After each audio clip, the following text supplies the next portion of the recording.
You feel it before they say a word. The slight shift in their breathing. The way their eyes move to the left when they're about to lie. The heaviness that enters a room 3 seconds before they do. You've learned to read the invisible. The micro-expressions that flicker across faces like shadows.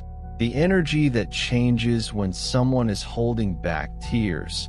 The particular quality of silence that means someone is about to break. And you thought this was a gift. For years, maybe your whole life.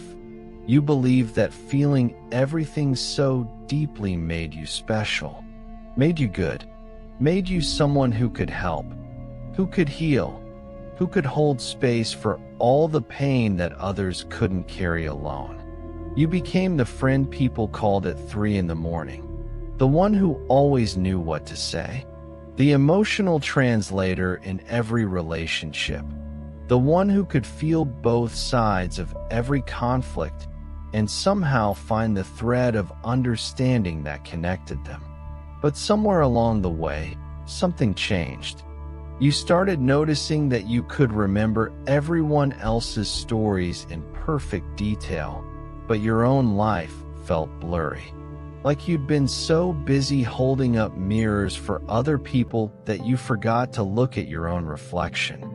You could recall the exact moment your friend's voice broke when they talked about their childhood, the precise way your partner's face fell when they felt misunderstood, the specific weight of your mother's disappointment. But when someone asked about you, really asked about you, there was just static, a kind of emptiness where your own feelings should have been. You told yourself this was just who you were, that some people are meant to be vessels for other people's emotions. Empaths, they call it. Highly sensitive, gifted with emotional intelligence. You collected these labels like armor, turning your exhaustion into identity, your depletion into purpose. But the body knows what the mind refuses to see. It showed up first as a tightness in your chest that wouldn't leave, a heaviness you couldn't shake. You'd be sitting in a perfectly ordinary moment, making coffee, driving to work, folding laundry, and suddenly you'd feel crushed by a sadness that didn't belong to you. Or maybe it did. You couldn't tell anymore. The boundaries had dissolved so completely that you'd become an emotional archaeologist, constantly excavating your feelings, trying to figure out which ones were yours and which ones you'd absorbed from someone else's pain. You started avoiding people without knowing why. Making excuses, letting messages go unanswered. Not because you didn't care, but because you cared so much that it was destroying you. Every conversation felt like opening yourself up to an invasion. Every "how are you" was a doorway for someone else's suffering to walk through. And you'd let it in. You always let it in. Because saying no felt like abandoning someone. Felt like becoming the kind of person you promised you'd never be. So you kept giving. You gave when you were empty. You gave when you were drowning. You gave from a place so deep inside yourself that you didn't know you were disappearing until you looked in the mirror one day and couldn't recognize the person staring back. Hollow-eyed, skin like paper, carrying the weight of 20 lifetimes that weren't your own. This is what they don't tell you about being empathetic, that it can become a way of not living. A beautiful, noble-seeming way of erasing yourself while calling it love. Because there's a difference between empathy and self-abandonment, though the line between them is so thin that most people never see where one ends and the other begins. Empathy is the ability to feel with someone, to stand beside their pain and say, "I see you. I understand." But what you've been doing isn't that. What you've been doing is feeling for them, taking their pain into your body like it's yours to carry, trying to metabolize their trauma so they don't have to feel it, attempting to heal them by absorbing their wounds.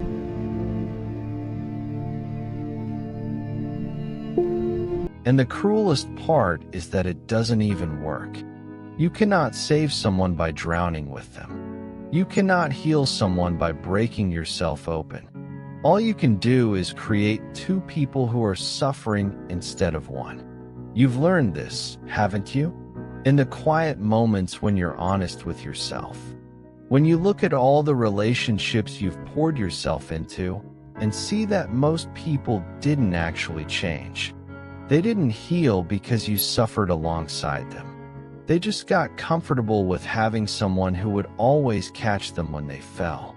Someone who would always say yes. Someone who would always understand, even when understanding cost you everything. And maybe some of them even loved you for it. But it was a love built on need, not on knowing. They loved what you could give them, the relief you provided, the way you could make them feel seen without them ever having to see you back. You became a place people visited when they needed shelter, but never a home they actually lived in. This is where the anger lives, if you let yourself feel it. The rage that sits beneath all that compassion. Because part of you knows, has always known, that you were taught to be this way. That somewhere in your childhood, you learned that your value existed in direct proportion to how much you could soothe other people's pain. Maybe you had a parent who needed you to be their therapist. Maybe you grew up in a house where someone's emotions were so big and so volatile that you learned to become small, to become quiet, to become a human barometer constantly monitoring everyone else's feelings so you could adjust yourself accordingly. Maybe you watched someone you loved fall apart and decided, then and there, that you would never let anyone feel that alone again, even if it meant you would spend your whole life feeling alone yourself. Children do this. They turn their trauma into meaning. They take the unbearable fact of their helplessness and transform it into a mission. I will save everyone else. I will feel everything. I will never let anyone suffer the way I suffered. And then they spend decades living out this unconscious vow, wondering why they're so tired, why they can't breathe, why they feel like they're disappearing. The wound becomes the identity. The coping mechanism becomes the self. But you're not a child anymore. You're an adult now, sitting in the wreckage of a life built on everyone else's needs, finally asking the question that terrifies you most. Who am I if I'm not useful? Who am I if I stop being the person who understands, who forgives, who holds space, who never asks for anything in return? The silence that follows this question is deafening, because underneath all that empathy was a belief so core you never thought to question it, that you are only lovable when you are giving, that you are only worthy when you are helpful, that your pain doesn't matter as much as everyone else's, that your feelings are selfish, that your needs are too much, that if you ever stopped being the empathetic one, if you ever started prioritizing yourself, people would leave, and you would finally be revealed as what you've always feared you were, not special, not necessary, not enough. So you kept performing empathy long after it stopped being genuine, kept saying, I understand, when you were screaming inside, kept smiling through your exhaustion because the alternative was admitting that you were human, that you had limits, that you could feel pain that had nothing to do with anyone else's suffering, that you could be selfish and small and broken and still deserve to be loved. But here's what happens when you finally stop, when you finally say, I can't hold this for you anymore. When you finally admit that you're not okay, that you haven't been okay for a long time, that you need help just as much as everyone you've been helping. When you finally set a boundary and feel the terror of it, the guilt of it, the way it makes you want to take it back immediately because the discomfort of other people's disappointment feels worse than your own destruction. Some people will leave. This is true.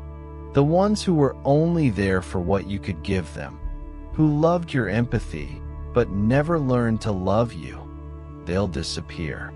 And it will hurt. It will hurt like a confirmation of your deepest fear.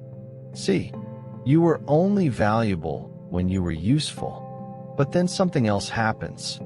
The people who remain, the ones who stay even when you stop performing, even when you're a mess, even when you have nothing left to give, they become visible in a way they never were before.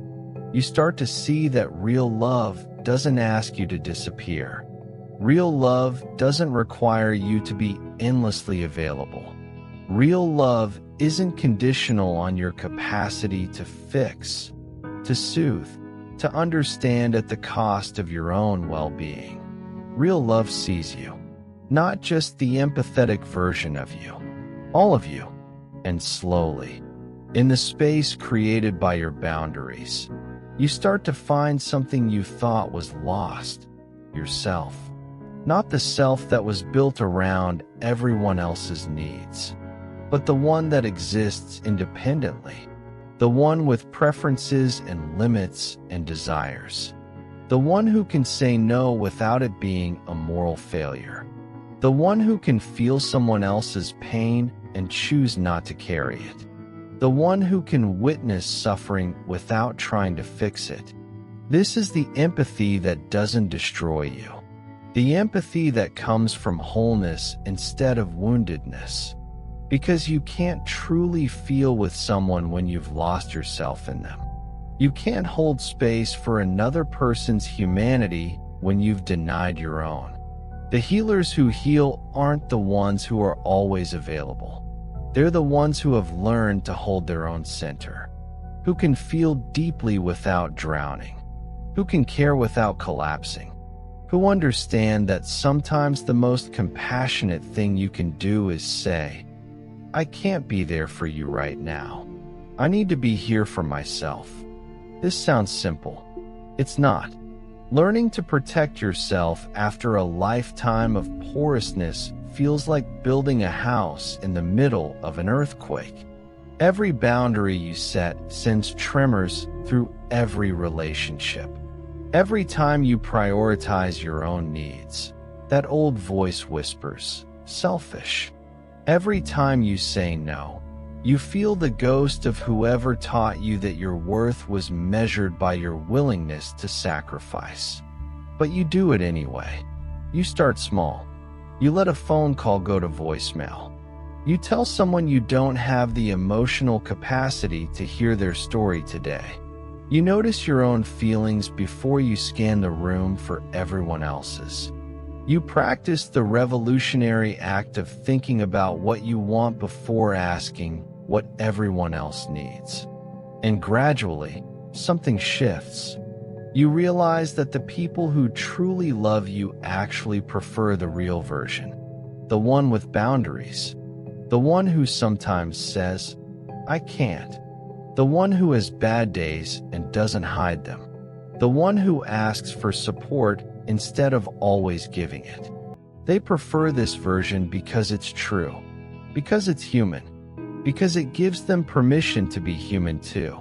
You start to understand that empathy without boundaries is just another form of self-harm, that you were never meant to carry everyone's pain, that feeling everything doesn't make you more evolved, it just makes you exhausted, that the gift of sensitivity is meant to help you navigate the world, not to drown in it.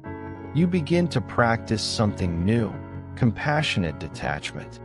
The ability to care about someone without taking responsibility for their feelings. The capacity to witness someone's pain without trying to fix it. The wisdom to know that sometimes the kindest thing you can do is let someone struggle with their own journey instead of trying to walk it for them. This feels cold at first, like you're becoming someone you don't recognize, someone harder, someone less good. But you're not becoming less good. You're becoming whole. You're remembering that you're not a river everyone else gets to drink from. You're a person with your own source, your own water, your own thirst. And as you practice this strange, difficult art of being empathetic without disappearing, you notice something unexpected. The quality of your relationships changes. The people around you start to grow instead of staying dependent. They learn to hold their own pain. They develop their own capacity for self-reflection. Because you're no longer doing their emotional work for them. You're no longer depriving them of the opportunity to become strong by always being their strength. You realize that some of what you called empathy was actually enabling. Some of what you called love was actually fear. Fear of being abandoned. Fear of being seen as cold. Fear of disappointing people. And underneath all of it was the unconscious belief that you had to earn your place in other people's lives by being endlessly useful. But you don't. You don't have to earn love by suffering. You don't have to prove your worth by drowning in everyone else's emotions. You don't have to set yourself on fire to keep other people warm. You are allowed to be a person who feels deeply and also has limits. You are allowed to care about someone and still choose yourself. You are allowed to be empathetic and also unavailable. These things are not contradictions. They're the integration of someone who has finally learned that you cannot pour from an empty cup, and that filling your own cup isn't selfish, it's survival. This is the other side, the place you arrive at after you've been emptied completely and had to choose between continuing to give or finally learning to receive. When you stop being the person everyone turns to and start being the person you turn to. When you realize that the deepest empathy you can practice is the empathy you extend toward yourself. You look at that younger version of you, the one who believed their purpose was to absorb everyone else's pain, and you feel compassion for them, for the way they tried so hard, for the way they thought love meant disappearing, for all the times they said yes when their body was screaming no. And you forgive them for taking so long to learn what you know now, that you were always worth more than what you could give. You sit with yourself in the evening light, in the quiet space you've created, and you feel it, your own life, your own heartbeat, your own existence independent of everyone else's needs. And it doesn't feel empty. It doesn't feel selfish. It feels like coming home.